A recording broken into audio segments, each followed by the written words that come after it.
कौन है? आपके घर से आवाज आ रही थी, कंप्लेंट आई, क्या चल रहा है? कुछ नहीं तो सर, क्या हुआ? यहाँ से तो कोई आवाज़ नहीं आ रही थी। अच्छा सर, वो टीवी की आवाज़ आ रही होगी। एक्चुअली पापा को कम सुनाई देता है तो जोर से लगाया होगा। इन पापा? हाँ बराबर साहब। और कौन कौन रहता है इस घर में? हम लोग हैं सिर्फ आप 3 और लोकेश की पत्नी, मेरी बहू, बस। कहाँ है वो? जी वो आराम कर रही है, काम ज्यादा किया है ना तो थोड़ी थक गई है। ठीक है, हटिए।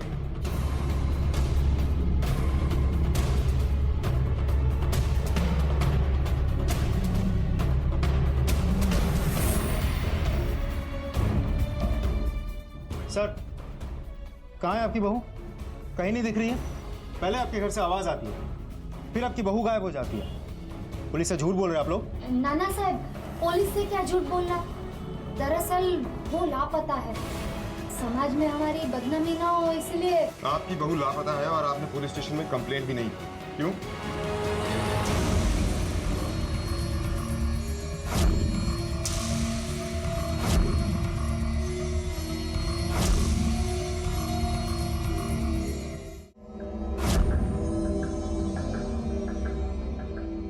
चलो चलो, गर्म पानी हो गया है और मैं नाश्ता लेके आ रही हूँ, तुम लोग नहा लो तब तक।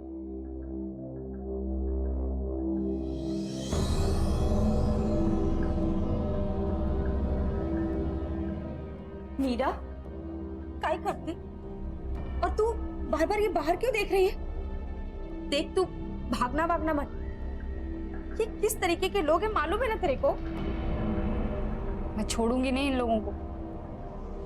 सुषमा की तो ऐसी बैंड बजाऊंगी ना, देखना ताई। चलो चलो जल्दी करो और नहाने के बाद दवाई लेके नाश्ता करना है तुम लोग को।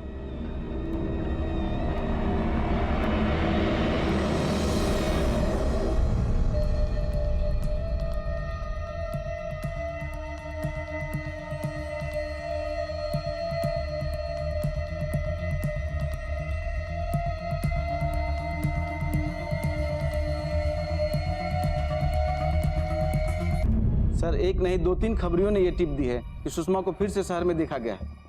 वो चंदन मॉल के बाहर देखी गई है सर।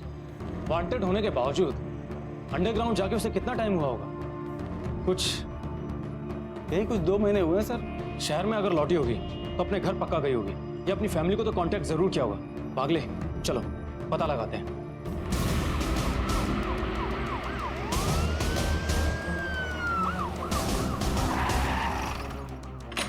वागले, एक काम करो, आसपास के एरिया को स्कैन करो, अच्छे से पूछताछ करो, किसी को तो कुछ पता होगा। Okay sir. 1 महीने से बंद है साहब। कहाँ गए सब? कुछ बताया?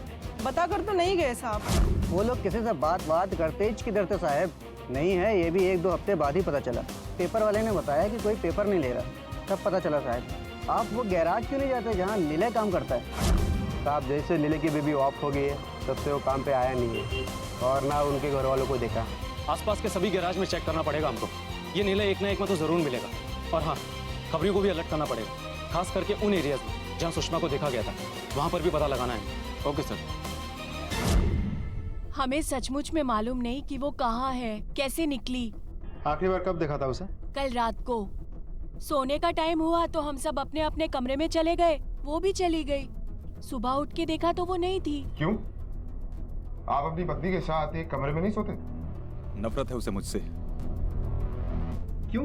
क्योंकि बीवी तो वो सिर्फ नाम की है, प्यार किसी और से करती है। वो अफेयर चल रहा था उसका बाहर, भाग गई होगी उसी के साथ। और ये आपको कैसे पता चला? सर, मैंने ये अपनी आंखों से देखा है।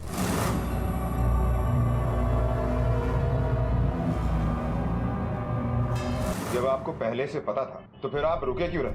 अपनी पत्नी को डिवोर्स क्यों नहीं दिया? सर, मुझे लगा सब कुछ ठीक हो जाएगा, लेकिन अमीशा ने तो हमारी जिंदगी ही बर्बाद कर दी। पहले अफेयर करके और अब घर से भाग के। पहले हमें दुख दिया और अब बदनामी। अगर मुझे पहले पता होता ना तो पहले ही डिवोर्स दे देता उसको। अच्छा, उस आदमी के बारे में बताइए जिसके साथ आपकी पत्नी की अवैध संबंध थे। कौन था वो?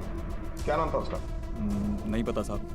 मैंने अमीशा से बहुत बार पूछने की कोशिश की, लेकिन उसने नहीं बताया मुझे। मैं उससे मिलकर उसको समझाना चाहता था, लेकिन शायद अमीशा को ये डर था कि मैं उसे कुछ करना दूं। अभी आप जाइए साहब। क्यों? आपको कंप्लेंट नहीं लिखवानी? साहब, अब हम क्या करें? वो खुद अपनी मर्जी से भागी है, तो हम कर भी क्या सकते हैं? वो हम देखेंगे। आप कंप्लेंट लिखवाइए। सर बड़ी अजीब फैमिली है, रिपोर्ट भी दर्ज नहीं करवाना चाहती। कहीं ऐसा तो नहीं कि उन्हें डर है कि हमें पता चल जाएगा कि उन्होंने कुछ किया है? आपने अमीशा के मोबाइल के सिग्नल को ट्रायंगुलेट करो और उसके मायके वालों से भी कांटेक्ट करो। अगर अमीशा का वाकई में किसी के साथ अफेयर था तो उसके घर वालों को कुछ ना कुछ जरूर पता होगा। तो मीरा, मीरा ये क्या कर रही है तू? क्या? ताई प्लीज, ताई आप बीच में मत आओ। ताई, ताई समझाओ ना आप उसको। अगर उन लोगों को पता लग गया तो वो कुत्ते हम लोग को। ताई कुछ बोलो ना प्लीज। बहुत हो गया अब। और कोई रास्ता है? हाँ, तुझे कोई रास्ता दिखाई दे रहा है? तुम लोग को यहाँ पे रहना है तो रहो, मैं अब और यहाँ नहीं रुकने वाली।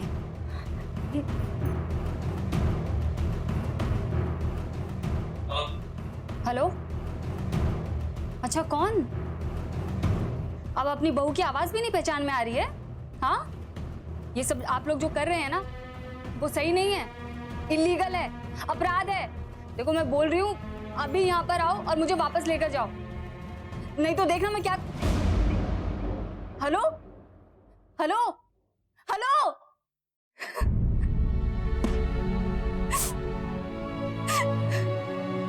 मीरा, मीरा, मीरा, मीरा मत रो, हम कुछ नहीं कर सकते। भलाई इसी में है कि खत्म करो ये सब और चुपचाप अपने अपने घर को लौट जाओ। इधर देख जरा, मैं यहाँ 3 बार आ चुकी और ये मेरा चौथी बार है।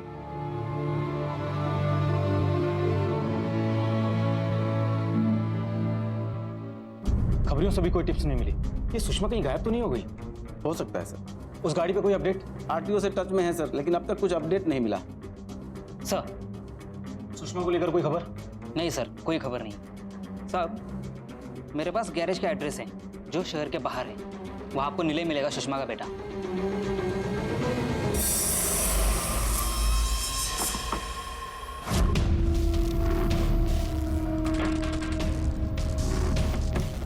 सारा रूम चेक करो, एक एक कॉर्नर चेक करो ध्यान से। इधर देखो,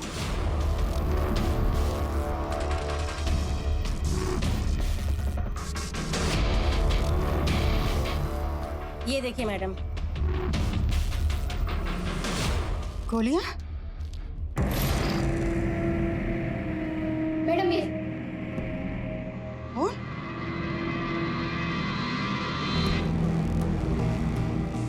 ये क्या है ये? मैडम वो दरअसल उस दिन। तू समझती क्या है? कोई नहीं आने वाला है तुझे बचाने के लिए। तेरे घर वाले खुद यहाँ फेंक गए थे तुझे इधर। तुझे घर जाना है ना वापस, तो फिर ये नौटंकी क्यों? तुम जैसी ना हजारों आती है यहाँ पे। तुझे एक की वजह से मैं अपने बिजनेस पे कोई खतरा नहीं आने दूंगी और अपने बिजनेस के लिए कुछ भी कर सकती हूँ। तुझे बांध कर तेरे ऊपर कुत्ते छोड़ दूंगी। मेरे कुत्ते मिनटों में तुझे गायब कर देंगे, समझी?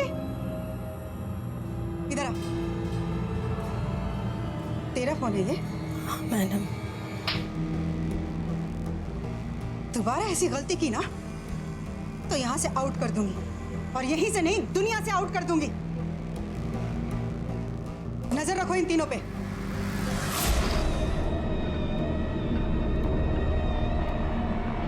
बेटा,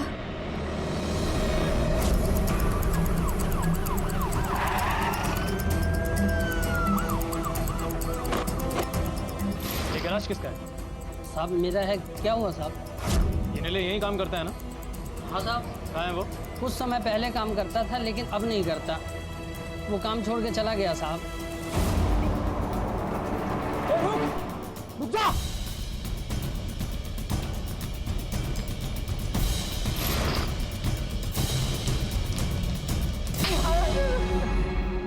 बोल, कहाँ है तेरी माँ? मुझे कुछ नहीं पता सर, मैं सच कह रहा हूँ। हमें पहले से पता है, शहर में ही है ना वो।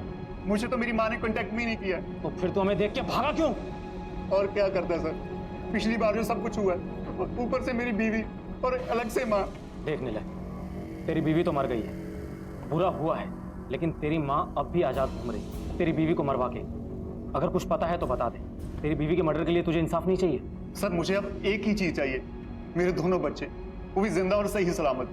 उनको सही सलामत रखने के लिए मैं एक जगह से दूसरी जगह भाग रहा हूं। मैं, विश्वास करो सर, अब मैं अपनी माँ के साथ नहीं रह सकता और अपने बच्चों के लिए उसे दूर रखना चाहता हूं मैं। सर पहले तो उसने मेरी बीवी को, अब मुझे डर लग रहा है कि वो मेरे बच्चों को कुछ कर ना दे। क्यों मारा तेरी माँ ने तेरी बीवी को, जानता है? शायद उन दोनों की बनती नहीं थी, लेकिन खून। ठीक है, अभी तो तुझे छोड़ रहे हैं, लेकिन तू शहर के अंदर ही रहेगा। इसका बयान दर्ज कर लो। तो शायद घर वाले सच बोल रहे हैं, जिसके साथ अवैध संबंध है उसी के साथ भाग गई होगी। लेकिन ये भी तो हो सकता है इस अफेयर का बदला लेने के लिए इन्होंने ही अमीशा को नुकसान पहुंचाया हो। सर ये और रिपोर्ट। जाओ तुम। सर ये तो अमीशा की रिपोर्ट है। सर ये तो उसी के घर की लोकेशन है। एक बार फिर से मिलकर आते हैं। सर चलो। लड़की भाग गई लेकिन फोन यहीं छोड़ गई। साहब हो सकता है जानबूझकर छोड़ के गई हो, बहुत होशियार है ताकि हम उसे फोन ना कर पाए। आपकी बहू अपने हिसाब से अपने आशिक के साथ भाग गई, आपके मुताबिक अपना फोन यहीं छोड़ गई, तो फिर उसने अपने आशिक को कैसे कांटेक्ट किया होगा? सर उसी के आशिक ने दिया होगा उसको नया फोन, हमसे छुपा के रखा होगा, उसी फोन से कांटेक्ट किया होगा। कब तक ऐसे चुप रहोगी ताई? गुस्सा नहीं आता है? कब तक होगा बार बार आपके साथ ये सब? और तू इतना डरेगी तो देखो, अगली बार सुषमा आएगी दवाई लेकर, और तब तक नहीं जाएगी जब तक हम उस गोली को निगल ना ले। इसलिए मैं कह रही हूँ उसके आने से पहले हमें कुछ करना होगा। हम अकेले, अरे हम अकेले कहाँ हैं? हम 3 हैं, साथ में हैं। ताई समझाओ ना इसे। कोई फायदा नहीं है मीरा, सुषमा हमें बाहर नहीं जाने देगी। आज तक कोई नहीं निकला है यहाँ से बाहर, और भागकर हम जाएंगे कहाँ? अपने परिवार के पास। मीरा ये मत भूल कि क्यों उन्होंने ही हमें यहाँ भेजा है। मैं तो कहती हूँ कि खत्म करते हैं ये सब और अपने अपने घर चलते हैं। मैं हार नहीं मानूंगी, आने दो उसे। ये ले गोली खा। मैं नहीं खाऊंगी। नहीं चाहिए। देखिए मैम, ये भी नहीं ले रही है। एक मिनट, लगता है तुम लोगों को कोई गलतफहमी हो गई है। तुम्हें पता है ना, यहाँ अपनी मर्जी चलाना अलाउड नहीं है। यहाँ सिर्फ और सिर्फ मेरी मर्जी चलती है, समझी? खाएगी कैसे नहीं, जबरदस्ती में खिलाऊंगी तुझे। कैसे नहीं खाएगी? बहुत नाटक शुरू हो गया तेरा, अभी बताती हूँ तुझे। ले जाओ इसे। मैं नहीं जाऊंगी। सुषमा नहीं जाऊंगी मैं। नहीं जाऊंगी, छोड़ दीजिए, मैं समझाती हूँ, मैं बात करती हूँ। बात करने का समय खत्म हो गया सुनंदा। बताती हूँ तुम लोगों को, मैं बताती हूँ। चलो चलो खाना खा लो। ताई, हमारे साथ जो मीरा थी वो कहाँ है? पता नहीं मेरे को, खाना फिनिश करो। ताई, ताई वो ठीक तो है ना? देखो 5 मिनट में प्लेट लेने आऊंगी, तब तक खत्म नहीं किया ना तो भूखी रहना रात भर। ताई, ताई सुनो तो।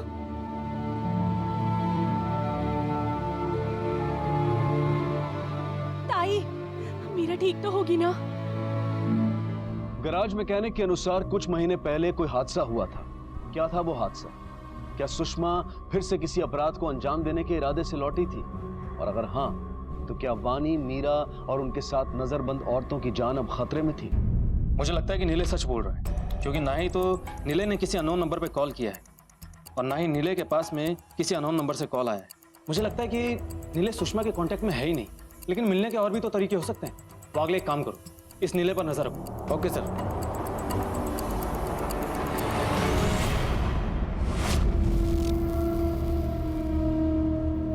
बहुत दोस्ती हो गई है तुम दोनों में। एक को तो अभी सीधा करके आ रही हूँ, जरूरत पड़ी तो तुम दोनों को। गार्ड और अटेंडेंट बता रही थी कि बहुत चिंता हो रही है तुम दोनों को मीरा की। छोड़ दो, चली गई, क्यों झमेले में पड़ते हो?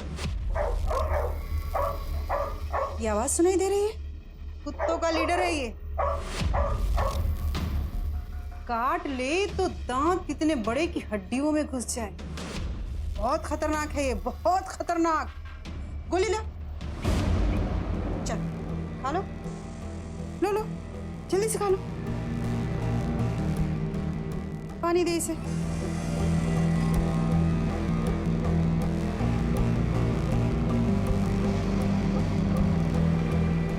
मुंह खोल।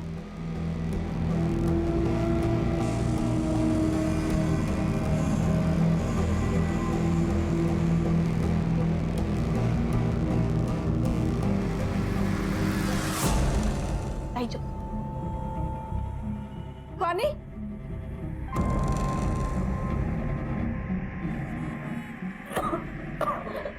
वानी, दाई, दाई, दाई आपने गोली? कोई फायदा नहीं है वानी, हम कितना लड़ेंगे और कब तक? मैंने तुझसे कहा था ना कि हमारे नसीब में यही लिखा, मैं क्यों भागूं इससे और कहाँ भागूं? अब तो आदत सी हो गई है मुझे। पहले भी तो ऐसा हो चुका है वानी। वानी मुझे घर जाना है वानी, अब सहा नहीं जाता, सहा जाता वानी। आप ऐसे मत सहा जाता, आप ऐसे मत रो प्लीज।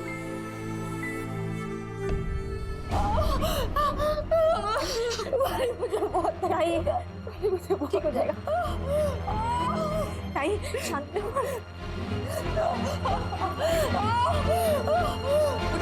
जल्दी ले चलो। कुछ ना कुछ जरूर छिपा रहे हैं लोग हमसे। आपने अमीशा के मायके से कोई कांटेक्ट? नहीं सर, लेकिन जो फोन हमें मिला है उसकी जांच कर रहे हैं हम। सर अमीशा का फोन से उसकी मां का नंबर ढूंढ के निकाला, कांटेक्ट किया, ये एड्रेस है।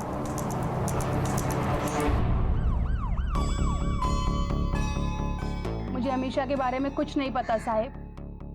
ना ही मेरे अंदर इतनी शक्ति है और ना ही इतना पैसा। बहुत मुश्किल से उसकी शादी की है। मेरा काम हो गया। हाल ही में आपके साथ उसकी बात हुई थी? नहीं साहिब। आप जानती हैं उसके साथ किसी का अवैध संबंध चल रहा था? शू? नहीं साहिब, ना ही वो मुझे कुछ बताती थी, ना ही मैं कुछ उससे पूछती थी। बानी, कैसी है तू? हाँ? तेरे गोली खाने का टाइम हो गया। ये ले, गोली ले। मैडम, सुनंदर ताई, उनको दर्द हो रहा है। मैं नहीं, मुझे नहीं खानी गोली, प्लीज। आप एक बार मेरे पति को बुला दीजिए। मैं ना की सारी बातें मानी ना, मैं ये भी बात मानूंगी, मेरी गोली भी खाऊंगी, लेकिन एक बार मेरे पति को बुला दीजिए प्लीज। एक बार मेरे पति को बुला दीजिए।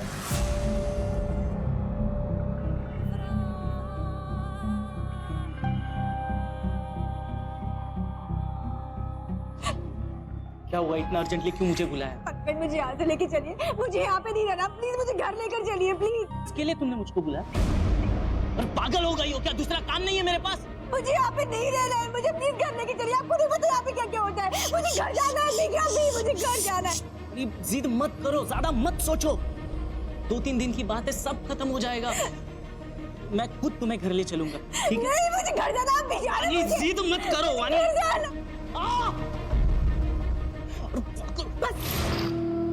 ये सब नहीं चलेगा यहाँ। आप जाइए, ले जाओ, ले जाओ। मुझे नहीं जाना।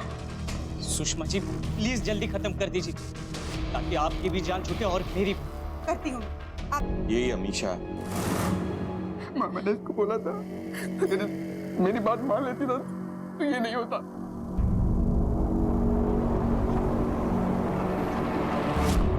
तुम्हारे कहने का मतलब क्या था? किससे? वही जो तुमने कहा कि अगर अमीशा तुम्हारी बात मान लेती तो आज जिंदा होती। कौन सी बात? सर, मैंने अमीशा को बोला था कि उस आदमी को छोड़ के मेरे पास वापस आ जाए, बस और कुछ नहीं। लेकिन अमीशा उस आदमी को छोड़ने को तैयार नहीं। और अब देखिए क्या कुछ हो गया। साहब, बहुत प्यार करता था मेरा बेटा अमीशा से, लेकिन अमीशा ने कभी उससे प्यार ही नहीं किया। हम तो बहुत समझाते थे उसे, अच्छा घर है, परिवार है, सब कुछ क्यों खराब कर रहे हो, लेकिन वो कभी मानी ही नहीं और बहुत जिद्दी थी साहब। मैं कभी गुस्सा करती थी ना तो मेरा बेटा बोलता था कि रहवा देने माँ, वो अपने आप समझ जाएगी कि उसे ज्यादा प्यार कौन करता है, सब कुछ ठीक हो जाएगा। क्या ठीक हुआ? सब कुछ तो बर्बाद हो गया साहब। सर हमारे को था कि लड़के की शादी कर देंगे तो घर में खुशियां आएगी, पर उल्टा ही हुआ, गलत लड़की से शादी हो गई। लोकेश, सच सच बता, वाकई में तुम्हारी पत्नी का किसी के साथ अफेयर था या तुमने कहानी बनाई? क्या कह रहे हैं सर आप? मैं कहानी क्यों बनाऊंगा? ऑफ कोर्स उसका अफेयर था। ठीक है, जाइए आप। क्या लगता है सर, सच बोल रहे हैं? देखना पड़ेगा इनके आंसुओं में कितनी सच्चाई है। आते सब अमीशा की पोस्टमार्टम रिपोर्ट जल्दी मंगवाओ। खास करके सर पे लगी चोट, डेथ ब्लो। एक और बात सर, अमीशा 3 मंथ्स प्रेग्नेंट थी। क्या? सर आप ऐसा क्यों कर रहे हैं? मैं कोई क्रिमिनल थोड़ी ना हूं। वो हम डिसाइड करेंगे। पहले तुम ये बताओ कि तुमने इतनी जरूरी बात हमसे क्यों छुपाई? जरूरी बात? मैंने कुछ नहीं छुपाया सर। अच्छा, तुम्हारी पत्नी 3 महीने से प्रेग्नेंट थी, ये बात तुमने हमसे नहीं छुपाई? प्रेग्नेंट? सर कसम से ये बात मुझे पता नहीं थी, मुझे अभी ये बात पता चल रही है। कभी उसने बताया नहीं साहब? कहीं ऐसा तो नहीं कि ये बच्चा उसी आदमी का है जिसके साथ अमीशा और दोनों के बीच में बच्चे को लेकर झगड़ा हुआ हो और उस आदमी ने अमीशा को मार दिया हो? खामखा मेरा बेटा फंस रहा है इसमें। सर, सास तो कह रही है कि उन्हें कुछ नहीं पता। अमीशा का पति भी यही कह रहा है कि उसे भी कुछ नहीं पता, लेकिन अमीशा ने जरूर किसी ना किसी को कुछ ना कुछ जरूर बताया होगा। तो शायद उसने अपनी माँ को बताई हो सकता है, पता करो। ओके सर, तुम्हें पता था ना कि अमीशा प्रेग्नेंट थी? ऐसा हो ही नहीं सकता कि ये बात अमीशा ने तुम्हें ना बताया हो। तुम्हारी बेटी को इतनी बेरहमी से मारा गया, वो भी तब जब वो खुद मां बनने वाली थी। अरे अब तो सच बताओ। मैं सच कह रही हूँ साहिब, मैंने आपसे कुछ नहीं छिपाया। हमेशा मुझे कभी कुछ नहीं बताती थी, लेकिन एक बात मैंने आपसे छिपाई है। हमेशा किसी लड़के से मिलती थी, लोकेश ने मुझे बताया था। मैंने काफी बार मना किया उसे कि सुभाष से ना मिले, लेकिन उसने कहा कि वो सिर्फ अच्छे दोस्त हैं और वो मिलते रहे। उसका कोई एड्रेस, फोन नंबर वगैरह?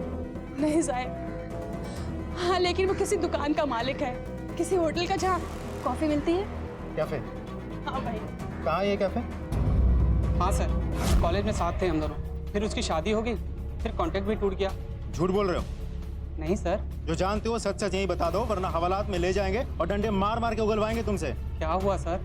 अमीशा, मर्डर हुआ है उसका। क्या? तुम मिले थे उससे? सर 2 महीने पहले मैं अमीशा के कांटेक्ट में आया था। ये तो अच्छी खबर है। अमीशा, क्या हुआ? इतनी टेंशन में क्यों हो? अगर ये लड़की हुई तो ये लोग फिर से मेरा अबॉर्शन करवा देंगे। What nonsense! ये लीगल है और उन्हें कैसे पता चलेगा कि ये लड़का है लड़की? पता कर लेते हैं सुभाष, वो लोग कुछ भी करके पता लगा लेते हैं। तुम नहीं जानते इन लोगों को, 5 बार मेरा अबॉर्शन करवा चुके हैं। इस बार कुछ गड़बड़ हुई तो मैं दोबारा कभी मां नहीं बन पाऊंगी। तुमसे कोई जबरदस्ती नहीं कर सकता, ये कानून के खिलाफ है। देखो, और अगर किसी भी मदद की जरूरत पड़ी तो मैं हूं ना, मैं सब संभाल लूंगा। हैरानी की बात है कि आज के इस आधुनिक युग में भी कन्या भ्रूण हत्या की एक कुप्रथा हमारे देश में प्रचलित है। अपने घर लड़की का जन्म ना हो, इस बात को सुनिश्चित करने के लिए लोग किस हद तक गिर सकते हैं, ये जानकर आप चौंक जाएंगे। सर, हर परिवार वाले की फोन नंबर के ट्रायंगुलेशन रिकॉर्ड नूतन और लोकेश ने कई बार इस नंबर पर कॉल किया। ये वाला नंबर सर। किसका नंबर है? सर, जांच की तो पता चला कि रजिस्ट्रेशन के लिए दिए गए सारे डॉक्यूमेंट्स फेक है। ये नंबर मुंबई से 109 किलोमीटर दूर कोलाड में रजिस्ट्रेशन है। ये location sir. Interesting. Kolad police से कांटेक्ट करो। Okay sir.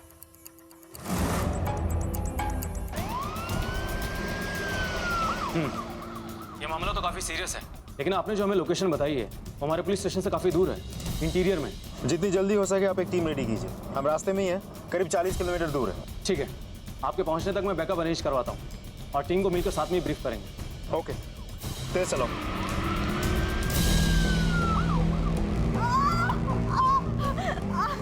तुम लोग जल्दी लेके आओ, मैं आगे इंतजाम देखती हूँ। हेलो आपटे, हम लोग लोकेशन पे पहुंचने वाले हैं। आप लोग कितनी देर में पहुंच रहे हैं? कितनी दूर हो आप? बस 20 मिनट का रास्ता है। Okay, fast fast.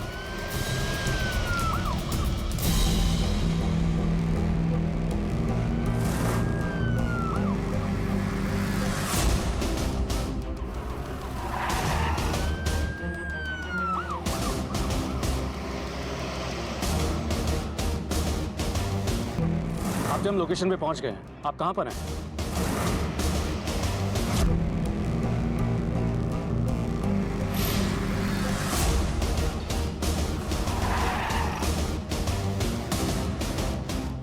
यही घर है। ओके, आप अपने लोगों को लेकर जाइए और दोनों तरफ से फ्लैंक कीजिए।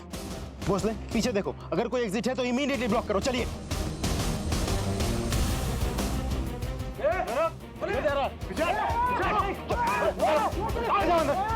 उस तरफ देखो।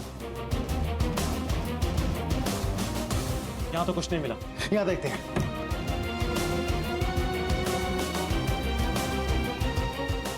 आप लोग फ्रंट डोर चेक करो। ओके, तुम चलो मेरे साथ।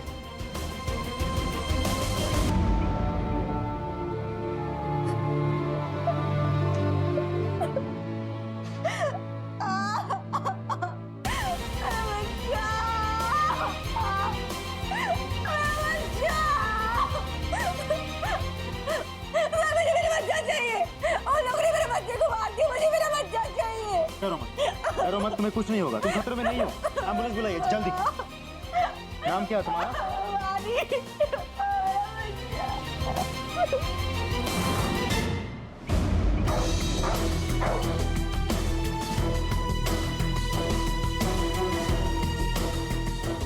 वागले, एनिमल वेलफेयर वालों को बुलाओ जल्दी।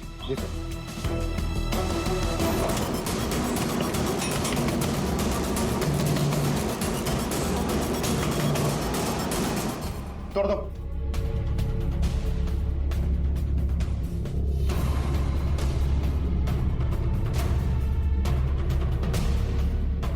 ये तो भ्रूण है।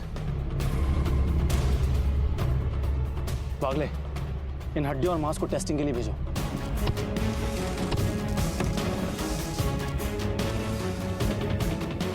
बहुत घुमा लिया तूने, अब तेरा खेल खत्म। लेके चलो इसे।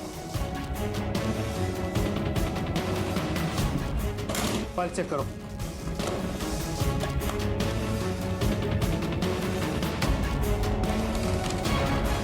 अबॉर्शन रैकेट, लड़के लड़कियां सभी को अबॉर्ट किया जा रहा है। पानी कट से फाइल ढूंढो, यही कहीं मिलेगी। ये वानी खट से यही है, बाकी का पूछता लॉकअप। चलो। वीराने में स्थित वो जगह दरअसल एक गैर कानूनी गर्भपात हॉस्पिटल था जिसे सुषमा चला रही थी, जहां जन्म से पहले भ्रूण के लिंग जांच करवाने और कन्या भ्रूण हत्या के अपराधों को अंजाम दिया जा रहा था। गर्भपात के बाद शिशुओं के शरीर के टुकड़ों को खूंखार जानवरों को खिलाया जा रहा था। शहर से ही नहीं बल्कि शहर के बाहर से भी जोड़े यहाँ आते थे और इस अपराध में शामिल होते थे। वानी, मीरा और सुनंदा जैसी ज्यादातर औरतों को यहाँ लाकर छोड़ दिया जाता था और जबरदस्ती उनका गर्भपात करवाया जाता था। बताओ पूरी कहानी क्या है? कई सालों तक मैं हॉस्पिटल में नर्स थी। बहुत सारे डॉक्टर से मेरे कांटेक्ट थे। लिंग जांच के लिए जो भी हॉस्पिटल जाता वो हमारे पास भेज देते थे। मेरे पास सोनोग्राफी की पुरानी मशीन थी। फिर सोचा लिंग जांच के लिए मुश्किल से 30 से 40 हज़ार रुपये हमें मिल जाते थे। असली कमाई तो अबॉर्शन में थी। लिंग जांच और अबॉर्शन के लिए एक क्लाइंट से 70 से 80 हज़ार रुपये हमें मिल जाते थे। इसके लिए कई बार हम क्लाइंट से झूठ भी बोलते थे कि आपको लड़का नहीं लड़की होने वाली। वो तुरंत अबॉर्शन की मांग करते। डिमांड ज़्यादा थी, इसलिए हम नए नए डॉक्टर्स बुलाते थे जिन्हें कोई एक्सपीरियंस नहीं था। ये भी नहीं सोचा कि उन लोगों का क्या होगा। जिंदगी इतनी सस्ती है। मजाक बना के रख दिया तुमने। अपनी बहू को क्यों मारा तुमने? वो प्रेग्नेंट थी, लड़की होने वाली थी। मैंने बहुत जबरदस्ती की बच्चा गिराने की, लेकिन नहीं मानी। मेरी इस बिजनेस के बारे में। रैकेट बिजनेस नहीं। हाँ, रैकेट। वो मुझे धमकी देने लगी कि वो सबको बता देगी इस बारे में, इसलिए मुझे मरवाना पड़ा उसे। चलो बताओ अपने एक एक क्लाइंट का नंबर, पता, सब कुछ। तब से लेकर अब तक इस रैकेट में कौन कौन शामिल है सब कुछ बताओ। सब उसी फाइल्स में और बाकी मेरे लैपटॉप में। आखिरकार इस अमानवीय और गैर कानूनी रैकेट का पर्दाफाश हुआ। इस मौत के व्यापार को चलाने वाले सुषमा जैसे हैवान बेशक जाहिर तौर पर अपराधी हैं, लेकिन उन्होंने इस अपराध को जन्म नहीं दिया। इस अपराध को जन्म दिया है उन अनगिनत लोगों ने जिन पर लड़का पाने का पागलपन सवार है, और इसी पागलपन में सैकड़ों लड़कियों को पैदा होने से पहले ही मार दिया जाता है। सरकार द्वारा लिंग निर्धारण को बैन किए जाने के बावजूद भी यह हमारे समाज में प्रचलित है। जब तक लोग इस कुप्रथा को अपनाते रहेंगे कन्या भ्रूण हत्या का यह अपराध पनपता रहेगा। अजीब बात है कि आज समाज एक औरत से उसके मां बनने का हक छीन रहा है, एक लड़की से उसके जीने का अधिकार छीन रहा है। वक्त आ गया है कि देवियों की पूजा करने वाला हमारा यह समाज सीखे कि दुनिया में पैदा होने वाली हर कन्या उसी देवी का एक अंश है। अब मैं अनूप सोनी आपसे विदा लेता हूं, फिर मुलाकात होगी अगले एपिसोड में एक और चौंका देने वाले केस के साथ। तब तक अपना और अपने परिवार का ख्याल रखें और देखते रहें क्राइम पेट्रोल डायल 100। सबक एक को सीख हम सबको। जय हिंद।